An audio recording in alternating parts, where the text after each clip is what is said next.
মুসলমানদের ঈমান বৃদ্ধি করার মাস।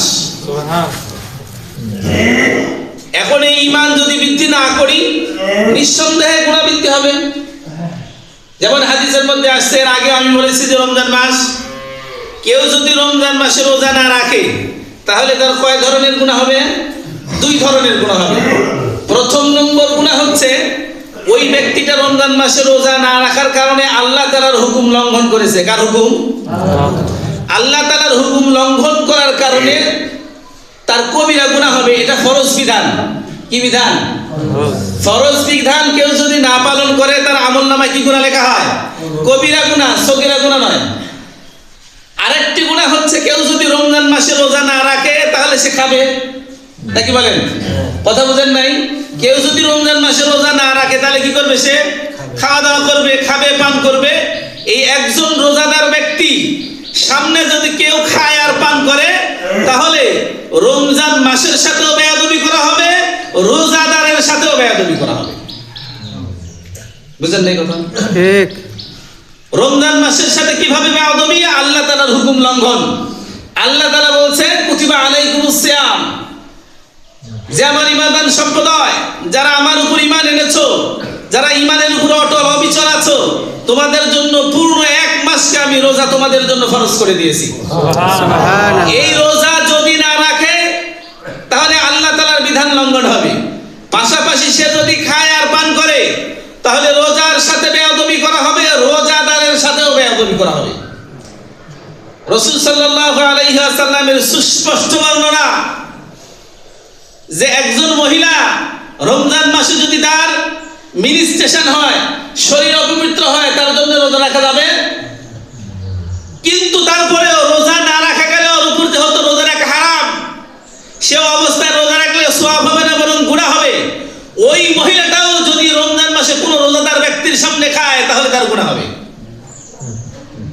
যেই মানুষটার উপর রোজা রাখা হারাম, ওই মানুষটাও যদি রমজান মাসে রোজাদার ব্যক্তির সামনে খায় আর পান করে, তার আমলনামা যদি গুনাহ লেখা হয়। যেই সুস্থ শরীর মানুষ, যার উপর রোজা রাখা ফরজ, সে যদি রোজা না রাখে খায় আর পান করে, তার আমল লেখা কি? গুনাহ লেখা হবে না? নিঃসন্দেহে গুনাহ লেখা হবে। এজন্য সাবধান। আশ্চর্য লাগে, আশ্চর্য যে মুসলমানের সন্তান, মুসলমানের ঘরে জন্ম নিয়েছি, অনেকের দেখা যায় দাড়িও আছে। আজকে আমি মাঠে গেছি, যাওয়ার পর দেখলাম যে একজন কাজ করতেছে, বসে আছে। আমি বললাম, কি ব্যাপার ভাই, এখন বসে আছেন কি জন্য? এখন 11টা বাজে, কাজের সময়। তো বলছে যে ভাই তুমি এখানে আসলে আমার একটু লজ্জায় করতেছে। আমি কি বলছে? রোজা রাখতে পারি নাই। বুঝেন নাই কথা? আমি এখন কি করবেন? বলছে খাবার খাইনি, সকালের খাবার এখন খাবো।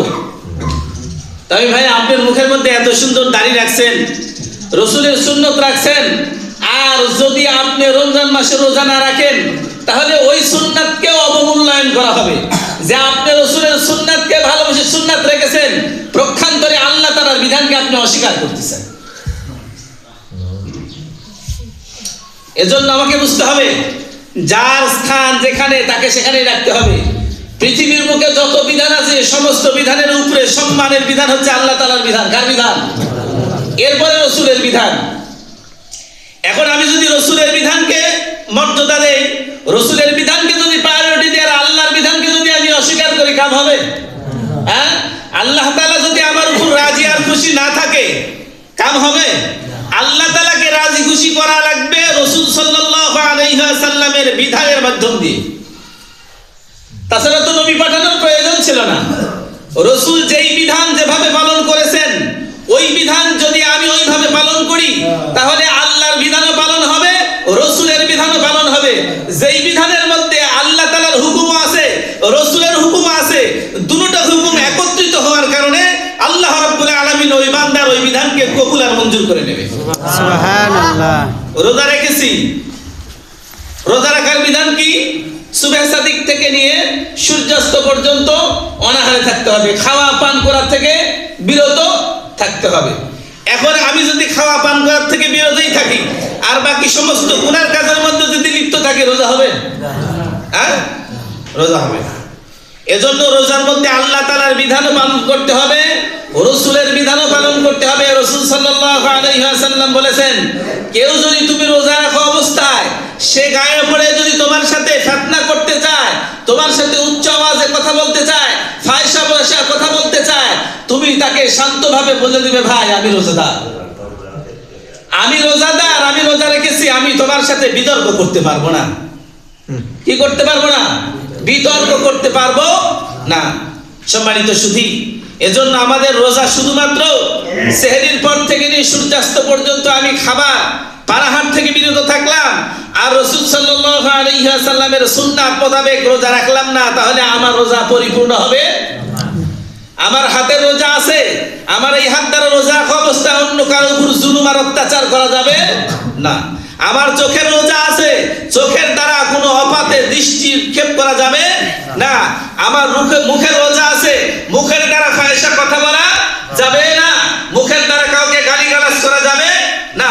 আমার পায়ের রোজা আছে, পায়ের দ্বারা হেঁটে হেঁটে অপবিত্র জায়গাতে গমন করা যাবে না। জুলুম আর অত্যাচার করার জন্য পায়ে হেঁটে কারোর উপর জুলুম আর অত্যাচার করা যাবে না। প্রত্যেকটি অঙ্গ প্রত্যঙ্গ রোজা পালন করতে হবে। যদি প্রত্যেকটি অঙ্গ প্রত্যঙ্গ রোজা পালন করি, তাহলেই হবে রোজা সুন্নাত মোতাবেক পরিপূর্ণ। আর এইভাবে রোজা পালন করতে পারলে কিয়ামতের ময়দানে আল্লাহ রাব্বুল আলামিন বলেন যে ওই বান্দার বিনা হিসাবে আমি জান্নাত দান করব। সুবহানাল্লাহ। যেমন কোরআনুল কারীমের আয়াত, ইয়া আইয়ুহাল্লাযীনা আমানু কুতিবা আলাইকুমুস সিয়াম কামা কুতিবা আলাল্লাযীনা মিন ক্বাবলিকুম লাআল্লাকুম তাত্তাকুন।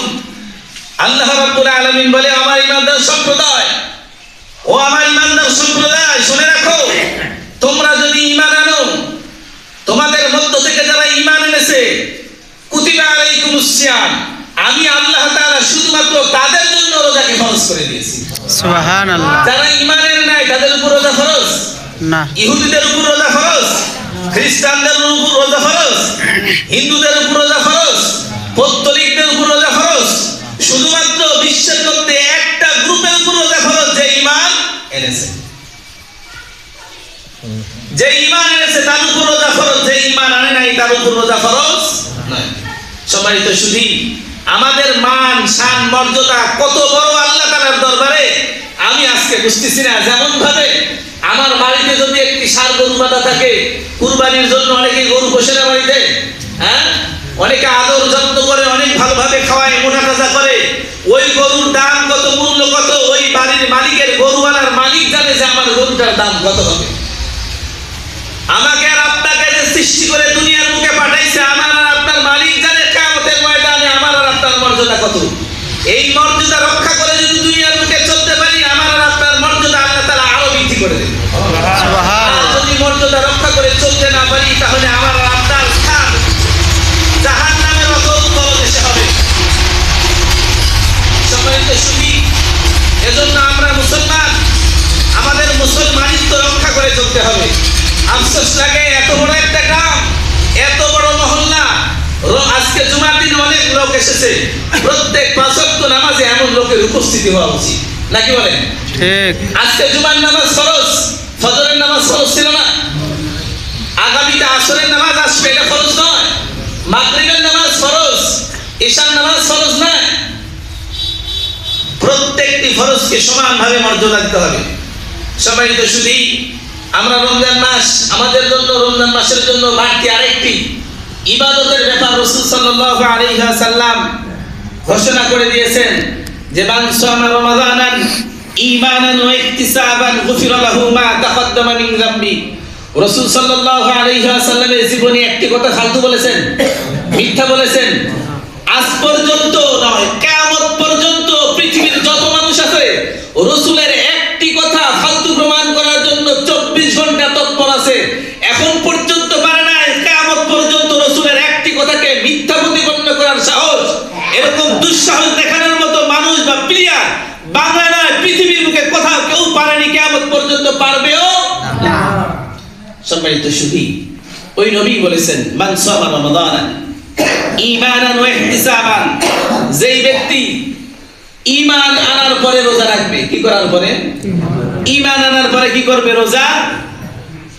মান সামা রমাদানান ঈমানান, ঈমান আনার পরে যেই ব্যক্তি রোজা রাখবে, ওয়া ইহতিসাবান, এবং এই রোজা রাখার উদ্দেশ্য হচ্ছে সওয়াবের উদ্দেশ্যে।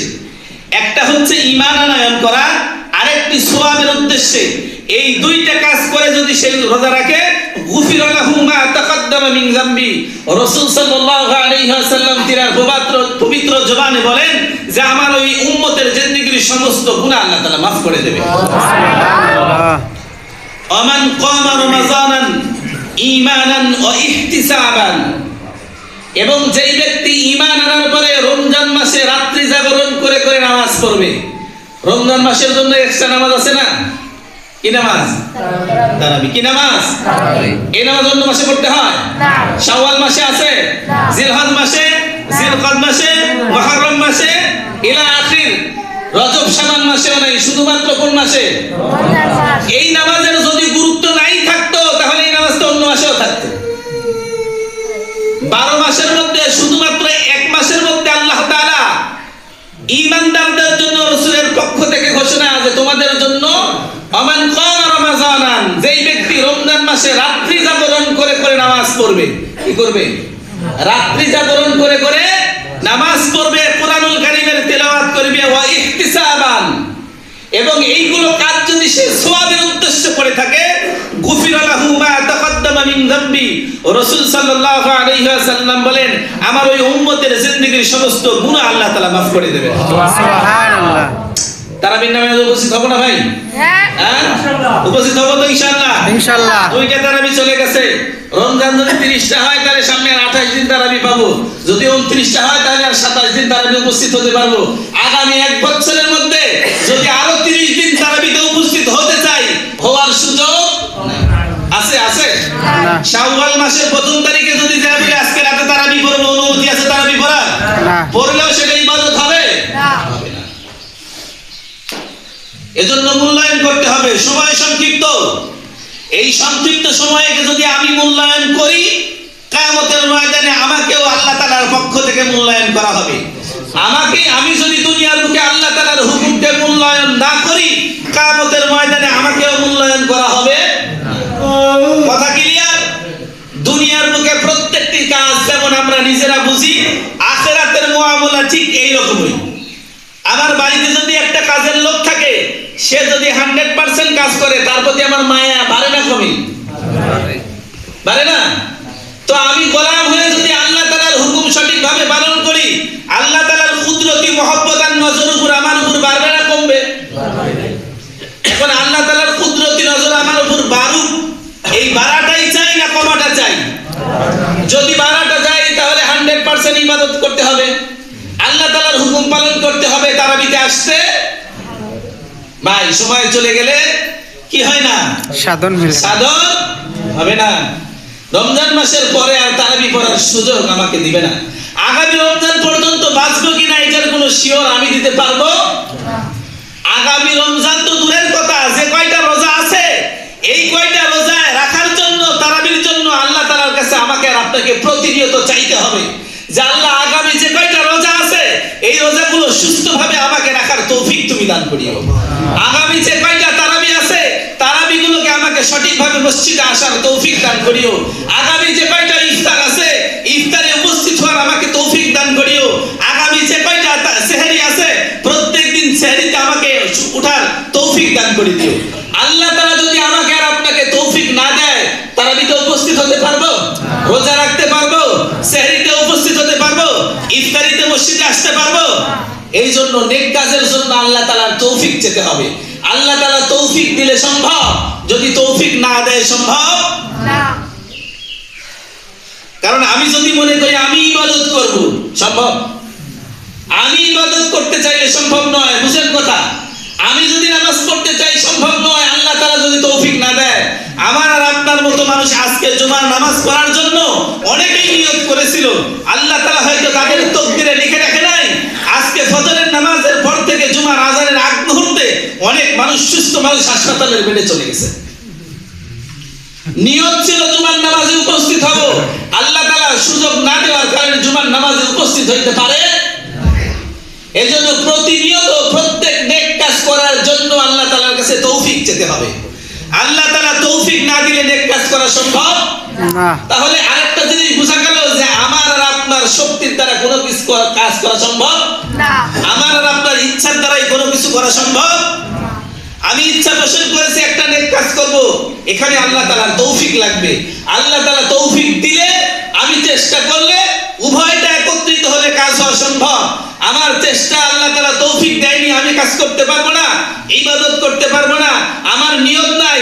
আল্লাহ তাআলা যদি আমাকে তৌফিক দিছে, আমিও যদি কাজে না যাই, তারপরে সেই আমল করা সম্ভব হবে না। আমার নিয়ত থাকতে হবে, আল্লাহ তাআলার তৌফিক থাকতে হবে। দুটোটা একত্রিত হওয়ার পর তারপরে আমি যে কোনো ভালো কাজে উপস্থিত হতে পারবো। সম্মানিত সুধী, এজন্য রমজান মাস দেখতে দেখতে দুইটি রোজা আমাদের কাছ থেকে চলে গেছে। আর বাকি কয়টা আছে এটাও বলতে পারবো না। গেছে না?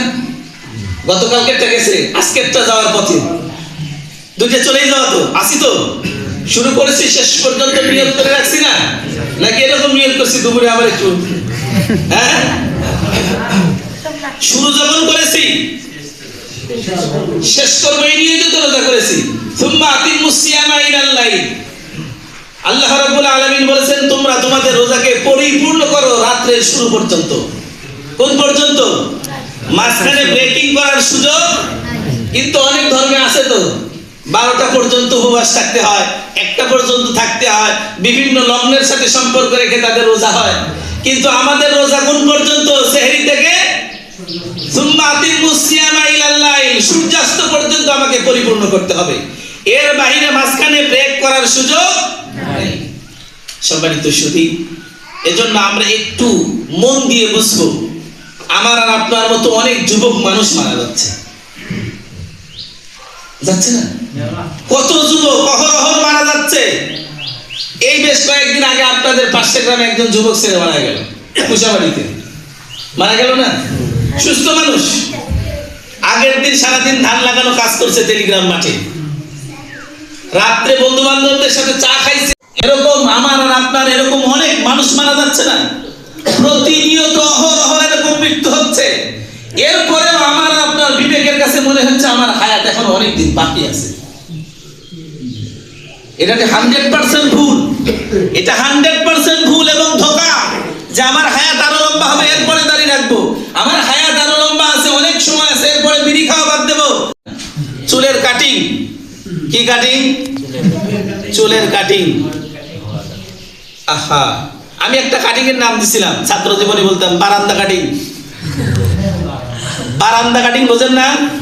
চাল আর বারান্দা সমান হয়? ঘরের যে মূল চাল থাকে, ওই চাল ওর চেয়ে বারান্দা একটু নিচু হয় না?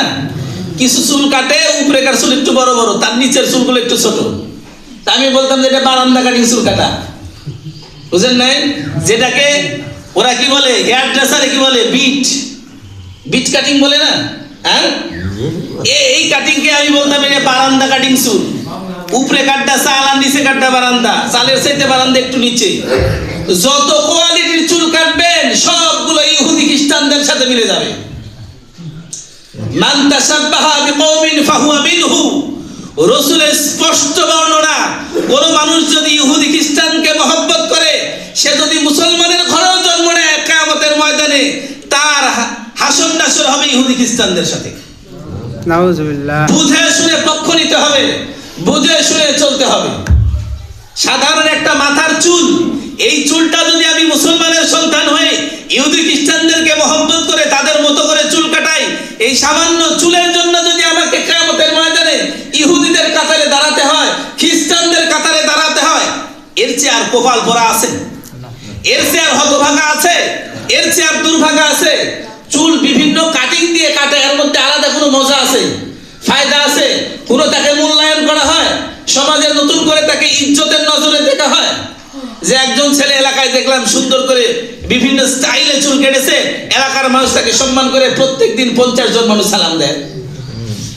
হ্যাঁ, বরং অনেকের নজর পড়লেও ফিরায় নেয়, নিয়ে মনে একটা আলাদা ধারণা করে ছেলেটার প্রতি, যে এই ছেলেটার চুল এই কাটিং কাটছে, এই ছেলেটার প্রতি আমার ভালো এক সময় ধারণা ছিল, এই ছেলেটাও খারাপ হয়ে গেল। সাবধান, মানুষের যদি একবার খারাপ নজর পড়ে যায়, ওইখান থেকে উঠে আসা বড় কঠিন। এজন্য যুবকদের হাতে পায়ে ধরে বলবো, ভাই, এই দিকের মধ্যে কোনো ফায়দা নাই। অনেক যুবক জীবনে দেখেছি যৌবন বয়সে বিভিন্ন কোয়ালিটির কাটিংয়ে চুল কাটায়, বয়স যখন 40 পার হয় কেউ না বললে এমনিতে আষাঢ় মাসে নাড়ে করে, মানে আর চলে না, হ্যাঁ মাথা আর খারাপ হয় না।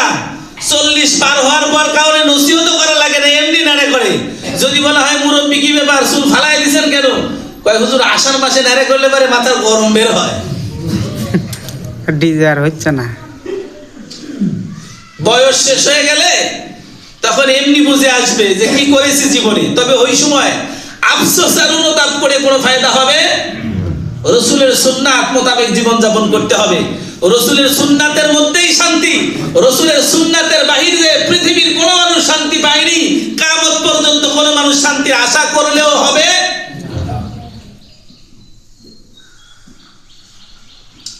আমি নিঃসন্দেহে চুলগুলো যখন বিভিন্ন কোয়ালিটির করে কাটাবো, এটা ইসলামী বিধান বহির্ভূত কাজ।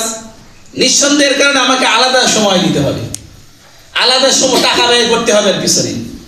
আর রসুলের সুন্নাত মোতাবেক যদি কাটাই এর মধ্যে আলাদা সময় দিতে হবে না, আলাদা টাকাও ব্যয় করতে হবে না। যারা দাড়ি রেখেছেন প্রত্যেক সপ্তাহে শেভ করতে হয়, টাকা যায় না যায় না? হ্যাঁ, অর্থ ব্যয় করে গুনাহ কামাই করি। কি করি? অর্থ ব্যয় করে গুনাহ কামাই করি। কত বড় বোকামি কাজ! এমনি গুনাহ না, কিছু মানুষ আছে এমনি গুনাহ করে, টাকা ব্যয় হয় না, কিন্তু আমার যারা দাড়ি কাটে শেভ করে এরা টাকা দিয়ে গুনাহ কামাই করে। এমনি এমনি গুনাহ হয় না, টাকা দিয়ে তারপরে গুনাহ কামাই করতে হয়। এর আগে আমি বলেছি যে দাড়ি কাটা এত মারাত্মক গুনাহ। আরে আগের জামানায় ইহুদি খ্রিস্টানরা পর্যন্ত দাড়ি রাখতো, ইহুদি খ্রিস্টানরা পর্যন্ত দাড়ি রাখতো। এর প্রমাণ বদরের যুদ্ধের মধ্যে হযরত মুআজ আর মুআফফাজ রাদিয়াল্লাহু তাআলা আনহু দুই ভাই যুদ্ধের ময়দানে গেছে। যাওয়ার পরে হযরত আব্দুল্লাহ ইবনে আব্বাস রাদিয়াল্লাহু তাআলা আনহুকে বলতেছে, চাচা আবু জেহেল কোথায়? বলছে কি আবু জেহেল কোথায়? তো বলছে কেন, কি করবে বেটা? বলছে বাড়ি থেকে আসার সময় দুই ভাই নিয়ত করে আসছি আমরা সর্বপ্রথম আগে আবু জেহেলের উপর তরবারি চালাবো। ছোট মানুষ তো বলছে ওই যে আসতেছে দেখো, সব মানুষের উপরে মাথা দেখা যায়, ওই মানুষটার নাম হচ্ছে আবু জাহাল। হযরত মুআজ আর মুআফফাজ দুই ভাই ঘোড়া নিয়ে আবু জাহেলের কাছে চলে গেছে। যাওয়ার পরে এক ভাই আবু জাহেলের ঘোড়ার পায়ে মারছে। আগে কোথায় মারছে? মারার পর ঘোড়ার উপর বসেছিল যে ও জমিনে পড়ে গেছে। পিছন দিক থেকে যায় আরেক ভাই দাড়ি ধরছে, ধরে একটা মার দিছে।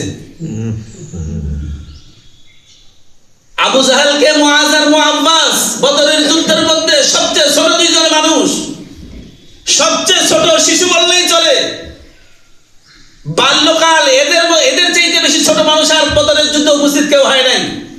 এই দুই ভাই কেমন মনে আর প্রাণে আগ্রহ নিয়ত ছিল যে আমরা সর্বপ্রথম আগে আবু জেহেলের উপর আমাদের তরবারি চালাবো।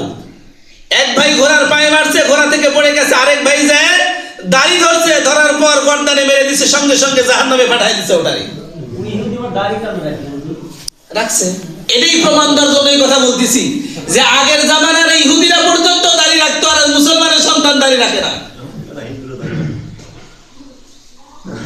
ওরাও জানতো যে দাড়ি রসুলের সুন্নাত, কিন্তু আজকে মুসলমানের ঘরে জন্ম নিয়ে আমি আর আপনি বুঝি না যে দাড়ি রাখা রসুলের সুন্নাত। শুধু তাই নয়, দাড়ি কাটা কত বড় গুনাহ।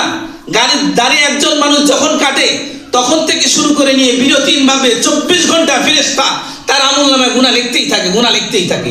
1 সেকেন্ডের জন্য গুনাহ লেখা বাদ দেয় না। একজন মানুষ সর্বনিম্ন সর্বোচ্চ পর্যায়ের গুনাহ করে, একজন মানুষ যদি জেনাও করে, এই জেনা যখন করবে তখন আমলনামায় গুনাহ লেখা হবে, এরপরে আর লেখা হবে। একজন মানুষ যদি জুয়া খেলে, যখন জুয়া খেলবে তখন তার আমলনামায় গুনাহ লেখা হবে, এরপরে আর লেখা হবে। একজন মানুষ যদি মদ খায়, যখন মদ খাবে তার আমলনামায় গুনাহ লেখা হবে, এরপরে আর লেখা হবে। কিন্তু একজন মানুষ যখন দাড়ি কাটে, যখন কাটছে তখন থেকে নিয়ে আবার কাটার আগ পর্যন্ত, তারপর আবার যখন কাটে তখন থেকে নিয়ে আবার 24 ঘন্টা ফেরেশতা তার আমলনামায় গুনাহ লিখতেই থাকে। এরপরে আরেকটা জিনিস চিন্তা করে দেখেন, আপনার এই দাড়ির লোমগুলো মানুষের পায়ের নিচে পড়ে। কোথায় পড়ে?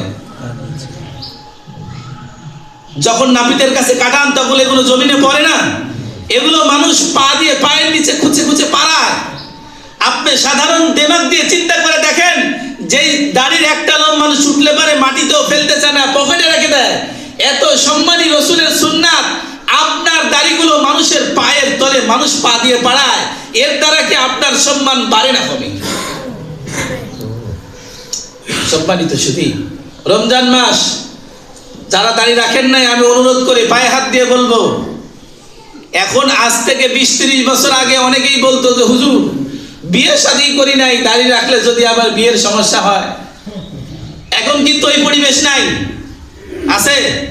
এরকম পাওয়া যায় যে ছেলেটা দাড়ি রাখছে এই জন্য বিয়ে হচ্ছে না, বরং দাড়ি না রাখার কারণে অনেক মেয়েরা ছেলেদেরকে পছন্দ করে না, যে এই ছেলেটার কি চেহারার মধ্যে দাড়ি নাই, রসুলের সুন্নাত নাই, বেমানান দেখায়। দাড়িওয়ালা ছেলে দেখলেই মেয়ের বাপের একটু ভালো লাগে যে এই ছেলেটার দাড়ি আছে, হয়তো বা কোনো নেশার সাথে জড়িত নাই। ঠিক।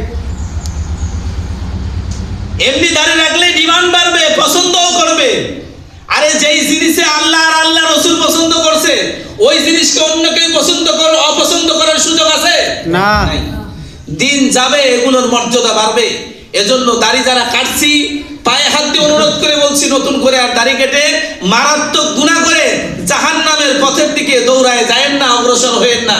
নিজেকে একটু বুঝেন, বিবেকের মধ্যে চিন্তা করেন, নিজে ভাবেন, 10টা মিনিট বসে বসে নিজে নিজে বুদ্ধি পরামর্শ করেন যে আমার এই দাড়িটা আমার জীবনের জন্য কতটুকু প্রয়োজন, এই দাড়িটা আমার কবরে যাওয়ায় কত ফায়দা দেবে, আমার ইন্তেকালের পরে কত বেশি আমার জান্নাতে যাওয়ার জন্য এটা দলিল হবে। সম্মানিত শুধু আর একটি কথা বলে এই কথা বলা শেষ করব।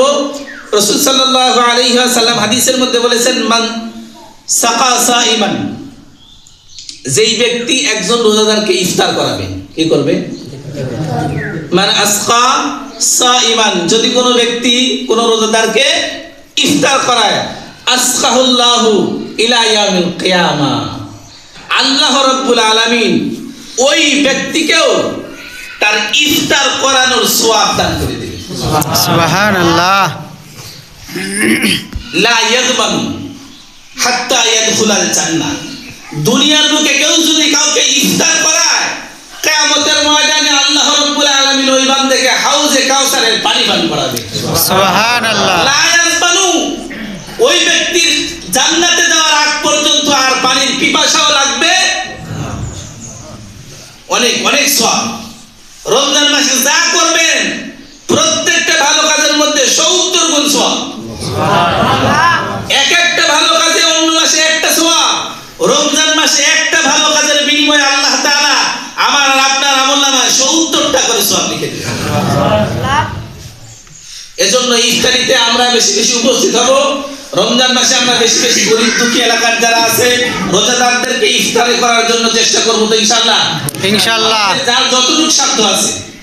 ওয়ালাউ কানা তামারান, রাসূল বলে সেটা যদি হয় একটা খেজুরের দ্বারা, ওয়ালাউ কানা তামারান, ইফতার করাবে তাও যদি হয় একটা খেজুর দ্বারা অথবা পানির দ্বারা, এটাও যদি হয়, তারপরে তুমি মানুষকে রোজাদার ব্যক্তিকে ইফতার করাও।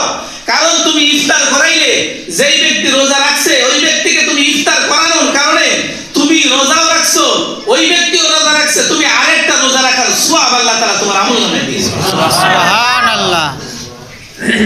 সম্মানিত শুধু সময় শেষ, শুরু থেকে শেষ পর্যন্ত যে কথাগুলো বলা হলো, আল্লাহ তাআলা সর্বপ্রথম আমাকে এবং আপনাদের সকলকে আমল করার তৌফিক দান করেন, সকলে বলে আমিন।